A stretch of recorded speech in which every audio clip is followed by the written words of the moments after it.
So I've been doing a lot recently. I've been reading Edmund Wilson's Axel's Castle. I've been reading Christopher Marlowe's interesting Dido, Queen of Carthage.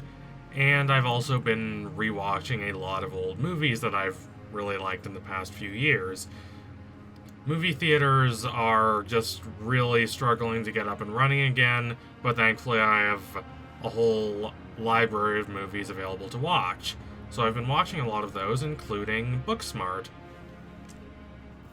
This is a 2019 comedy coming-of-age film directed by Olivia Wilde and starring Caitlin Dever and Beanie Fieldstein, who are tired of being perfect A students, complete goody-goodies, so they decide to break loose. They decide they want just one night of excess and revelry before they finally graduate high school and go on with their lives. This film was a big hit with critics who praised it correctly as one of the best teen movies of the last 5 or 10 years, but it was not nearly as big of a hit with audiences. It wasn't a flop necessarily. It wasn't expensive to make, so I don't think people lost a lot of money, but it wasn't a big smash like it could have and should have been.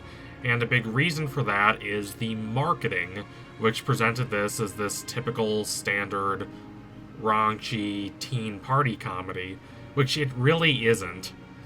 And the effect of that is that the people who wanted the kind of genre-defying experience that the film actually offered stayed away from theaters, while the people who actually did go see it were those who wanted this more traditional teen party movie, and they were kind of disappointed. But despite the marketing failure, the film has grown in stature and influence in the last couple of years, and it's not hard to see why. It's a wonderful example of this genre. It's funny, it's smart, it's clever, it's character-based, and it does a lot of great work in terms of really fleshing out the relationships between its characters, all while kind of cheekily defying a lot of these rigid teen stereotypes.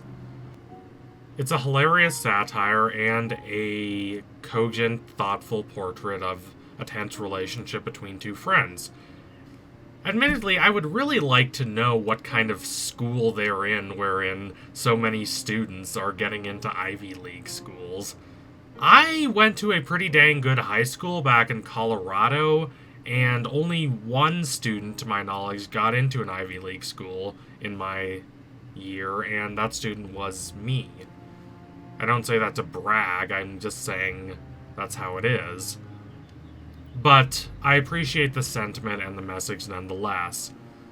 Yes, you can be good in school and still cut loose and have a good time. That's absolutely true. It's not a simple binary, and the two friends realize that, and they decide to finally stop being so stuffy and focused on their books and decide to go and have a good time. I like these two characters a lot. Molly, played by Feldstein, does a great job, and Feldstein really delivers on the potential she demonstrated in Lady Bird as Lady Bird's friend. But the character who most captured my personal attention was Amy.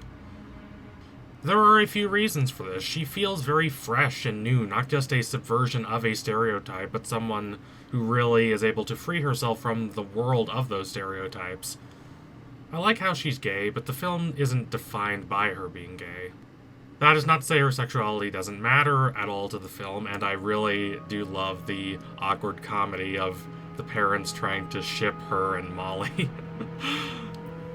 But the film isn't histrionically focused on that aspect.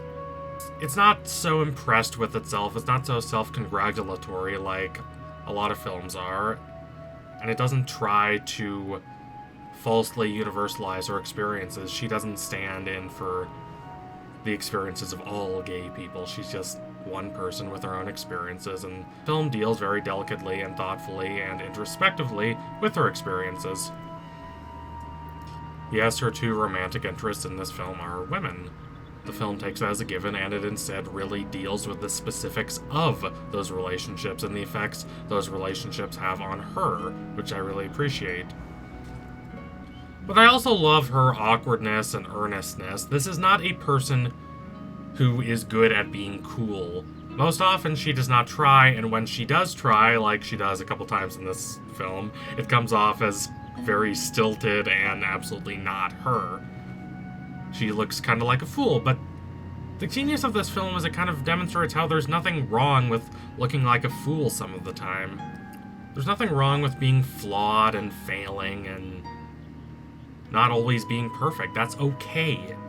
And in fact, it's a good thing, actually.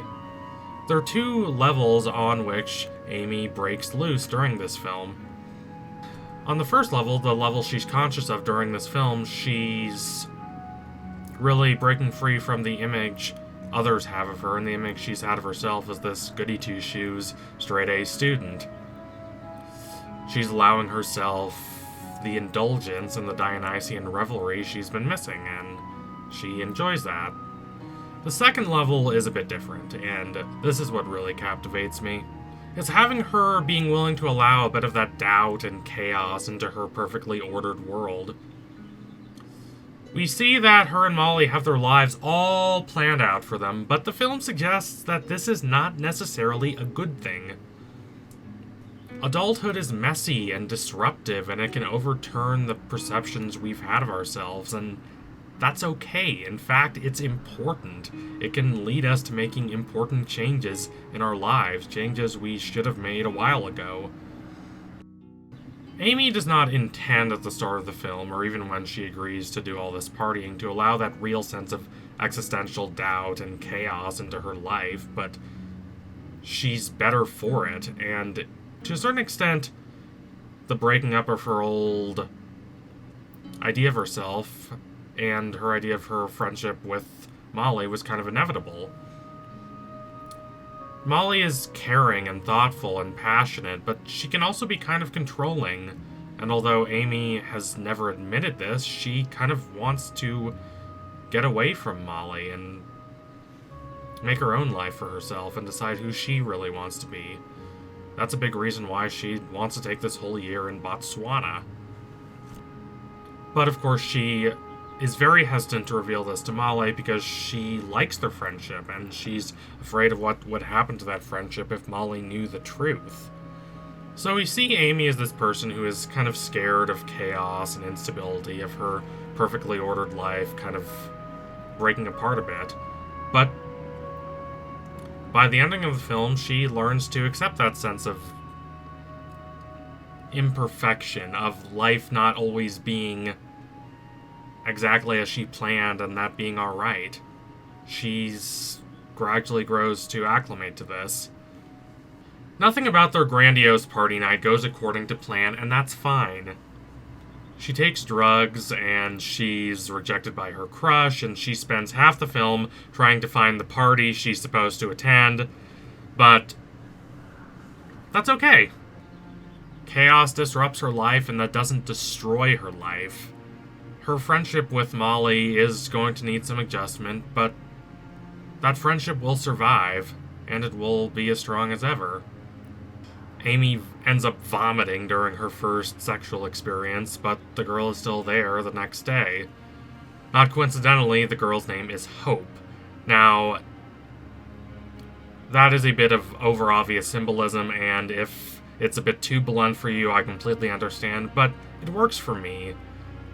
The sense of hope for Amy is very much connected with her kind of letting go and letting loose and not being perfect all the time and accepting that she doesn't know all the answers and she still has a lot to figure out. Things will go wrong, this film suggests, and you will have to reconsider the choices you make and who you think you really are, but that's okay. Process of finding yourself is a continual process. It's not something you can skip or ignore, just a little stumbling block. That's life, you know? You're always in this constant process of self-discovery. Amy has her life all planned out at the start of the film, and she's afraid of what will happen if she ends up departing from that path. And this, in my experience, is a common dread for teenagers around that age, especially those like Amy who have defined themselves so much in their past by following the rules and doing what they've been told to do by their teachers and other academic authorities. They focused themselves on getting into a great school, and now they have, so now what?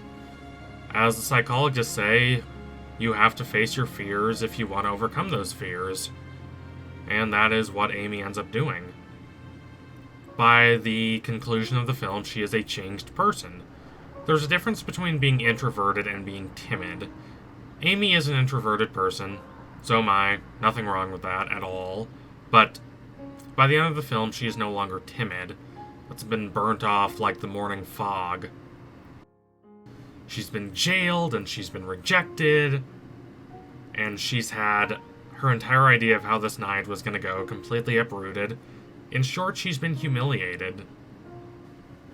But she survives.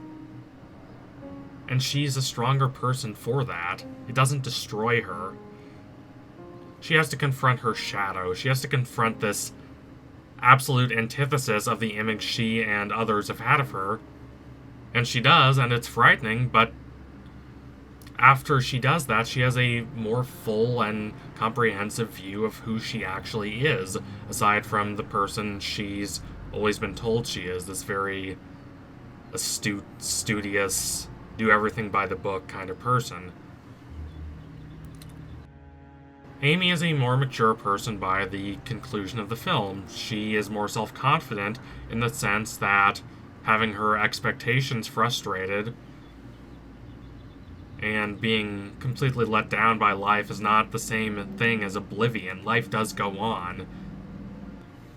With a romantic partner, a better sense of what the bond should be between her and her friend, and a greater sense of fearlessness. She's ready to face adulthood, and she's ready to face the world. So thank you all for watching. If you liked what you saw today, don't forget to like, comment, and subscribe. Donate to my Patreon if you can and you want to see more videos like this. Rewatch Booksmart if you haven't in a while. It's a really good film. Really intelligent and introspective. It reminds me a lot of Lord's Melodrama, one of the best albums of the 2010s in my view. So anyway, tune in soon for my next analysis. It will be coming soon. That I can promise you. Thank you all again. Adios, comrades.